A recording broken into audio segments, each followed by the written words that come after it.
আগামী ৯ এপ্রিলে উপনির্বাচনে আমাকে ধানের শীষের পক্ষে ভোট দিয়ে নির্বাচিত করলে বগুড়ার ব্যাপক উন্নয়ন হবে এবং বগুড়ার মানুষের ভাগ্যের চাকা ঘুরে যাবে বললেন ধানের শীষের প্রার্থী জনাব রেজাউল করিম বাদশা। তথ্যচিত্রে বগুড়া শাহজাহানপুর থেকে রেজওয়ানুল হক শাহিন এর রিপোর্টে।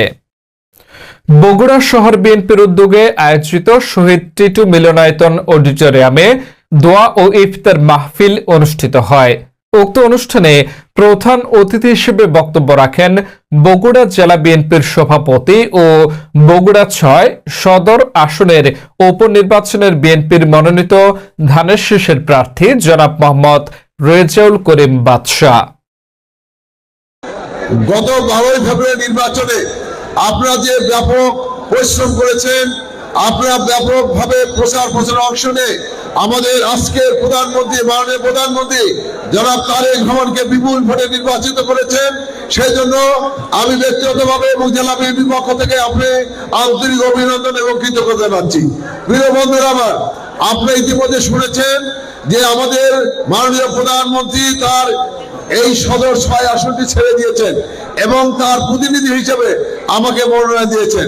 আমি আপনাদের কাছে দোয়া চাই, আপনাদের কাছে সহযোগিতা চাই এবং ইতিমধ্যে সাইফুল যে কথাটি বলেছেন, লালু ভাই যে কথাটি বলেছেন, আগামী ৯ এপ্রিল এই নির্বাচন হবে অত্যন্ত কঠিন নির্বাচন। এই নির্বাচনে জনগণকে ঘর থেকে নিয়ে এসে আপনার ভোট কেন্দ্রে নিয়ে যেতে হবে এবং ভোটের ব্যবধান বাড়াতে হবে। আমরা চাই আপনারা সকলে এখন থেকে প্রত্যেকটি মানুষের বাড়ি বাড়িতে ঘরে ঘরে গিয়ে বলতে হবে যে আগামী নির্বাচনে ধানের শীষের পক্ষে ভোট দিয়ে আপনার বগুড়ার উন্নয়নে ব্যাপকভাবে কাজ করতে হবে।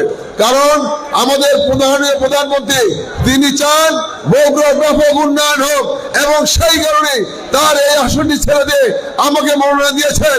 ইনশাল্লাহ আমি আপনাদেরকে কথা দিতে পারি, আগামী ৯ এপ্রিলে নির্বাচিত হওয়ার পরে বগুড়ায় আপনারা দেখবেন বগুড়ার চেহারা পরিবর্তন হয়ে যাবে, বগুড়ার মানুষের ভাগ্যের চাকা খুলে যাবে। ইনশাআল্লাহ তারেক রহমান সেদিনের জন্য বসে আছেন।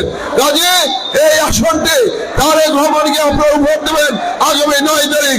এই আশা রেখে সবাইকে ধন্যবাদ জানিয়ে আবারও আপনাদেরকে কৃতজ্ঞতা জানিয়ে আমার বক্তব্য শেষ করছে।